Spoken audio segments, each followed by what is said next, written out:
আসসালামু আলাইকুম। আজকে এমন একটি মুভি আমরা এক্সপ্লেন করব যে মুভিটিতে আমাদের দেখানো হয়েছে আমাদের ভবিষ্যৎ পৃথিবী।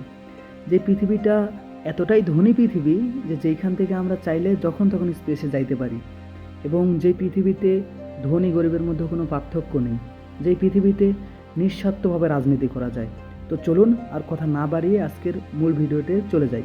তো যারা চ্যানেলে নতুন অবশ্যই চ্যানেলটি সাবস্ক্রাইব করে আমাদের পাশেই থাকবেন, এবং এই ধরনের ভিডিও পেতে অবশ্যই বেশি বেশি লাইক কমেন্ট শেয়ার করবেন, এবং যারা অ্যানিমি ভিডিওগুলো দেখতে পছন্দ করেন তারা অবশ্যই আমাদের চ্যানেলটি সাবস্ক্রাইব করে পাশেই থাকবেন। তো আর বক বক না করে ভিডিওটা শুরু করা যাক।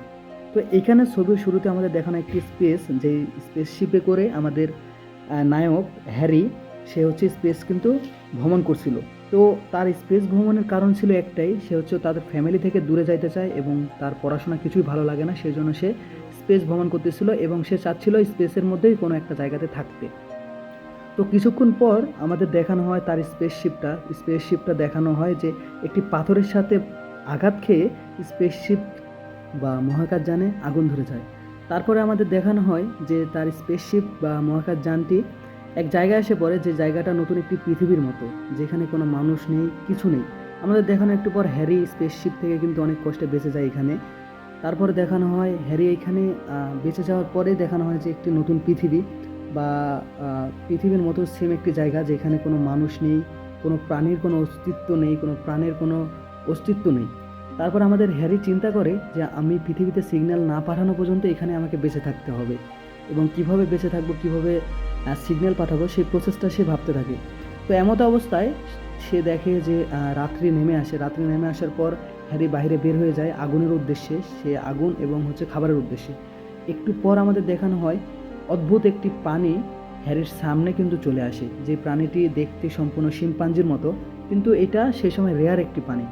দেখানো হয় যে পানিটি তার সামনে থেকে চলে যায়। এখানে পরবর্তীতে দেখানো হয় হ্যারির সামনে একটি লোক, যে লোকের নাম রক।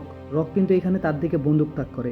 এটা দেখে হ্যারি মনে মনে অনেক খুশি হয় যে এখানে মানুষও আছে, কিন্তু রক এখানে মোটেও খুশি না, কারণ রকের সামনে রকের দিকে অন্য কোনো করে থাকে, এদিকে দেশের মানুষ সামনে আসলে তার কিন্তু অর্ডার। তারপরে আমাদের দেখানো হয় যে হ্যারি অনেক কথা বলতেছে, কিন্তু হ্যারি কিছু বুঝতে পারতেছে না, তার কারণে হ্যারি এটা বুঝতে পারতেছিল না, পকেটে থাকা একটি মেশিন, যেটা হচ্ছে রকের কানে লাগায়, রক হ্যারির কথা বুঝতে পারে। রক যেটাই বলছে সেই মেশিনটা রক যখন কানে দেয়, তখন তারপর আমাদের দেখানো হয় কিন্তু সে বুঝতে পারে। রক হ্যারি তাকে নিয়ে তাদের জগতে চলে আসে। এখানে আসার পর দেখানো হয় যে এখানে সৈনিক দ্বারা গঠিত সব সৈনিকের, যেখানে লোক সংখ্যা খুবই কম, দেশটা কিন্তু সৈনিকের সংখ্যা বেশি, লোক সংখ্যা জনসংখ্যা চাইতে সৈনিক বেশি। হ্যারিকে কিন্তু এটা দেখার পর কিছুক্ষণ পর এখানে দেখানো হয় যে কয়টা সৈনিক বাদে যে মানুষগুলো আছে, আর এখানে আরেকটা বিষয় দেখানো হয় যে এখানে সাধারণ মানুষগুলো আমাদের এখানে কিন্তু দেখানো হয় তাদের পৃথিবীটাও দুনিয়াতে বেঁচে থাকার পৃথিবীটা কেমন হতো। তো এখানে আমাদের একটু পর আমাদের দেখানো হয় হ্যারির মাথায় একটি যন্ত্র লাগানো হয়েছে, যেটা এখানে কি করতে আসে হ্যারিকে তারা পরীক্ষা করবে যে হ্যারির এখানে আসার উদ্দেশ্যটা কিনা সেটা দেখার জন্য। সেই জন্য হ্যারির মাথায় কিন্তু এখানে তার মাথায় লাগায় দেওয়া হয়, এবং এখানে পর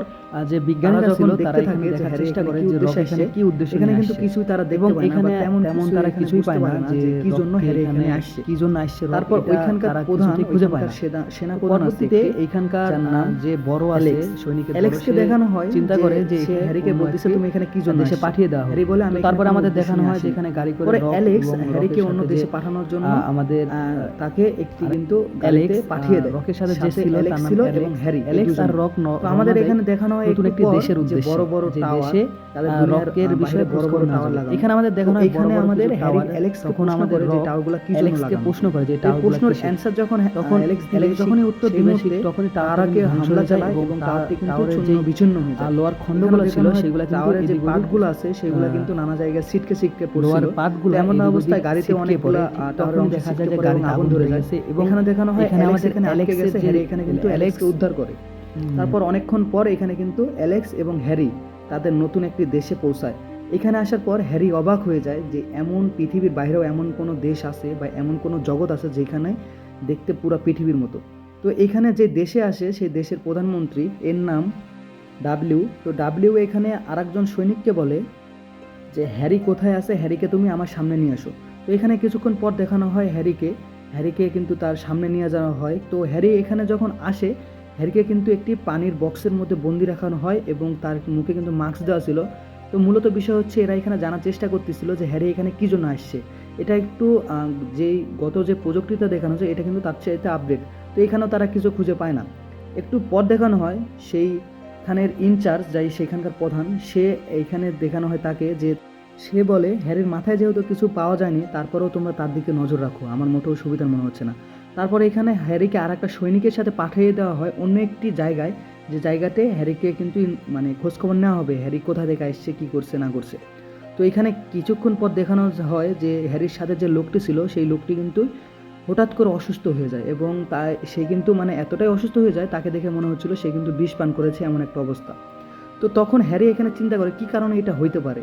তো হ্যারি এখানে বুঝতে পারে যে এই দেশের রেডিয়েশনটা অনেক বেশি, যার কারণে এখানে যার উপর রেডিয়েশনটা প্রভাব ফেলে সে কিন্তু এখানে মারা যায়, না হলে অসুস্থ হয়ে যায়।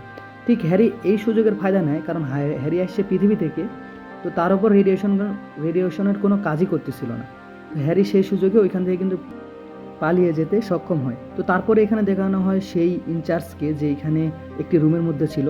তো ইনচার্জ মানে হ্যারিটা বুঝতে পারে যে ইনচার্জটা এখানে কেন ছিল সেই রুমে। তো ইনচার্জটা জানতো যে বাইরে রেডিয়েশনটা অনেক বেশি, সেই জন্য কিন্তু ইনচার্জটা সেই রুমে ছিল যে রুমে কোনো রেডিয়েশন নাই। তো এই মুভিতে পরবর্তীতে দেখানো হয় যে সকল আপনারা যেটা বলে যে রাষ্ট্রপতি বলেন বা প্রধানমন্ত্রী বলেন, এই ধরনের ব্যক্তিকে নিয়ে সেখানে একটি বৈঠক অনুষ্ঠিত হয়, যে বৈঠকে তারা চিন্তা করে যে কীভাবে রেডিয়েশনটা কমানো যায় বা এমন কিছু টপিক নিয়ে।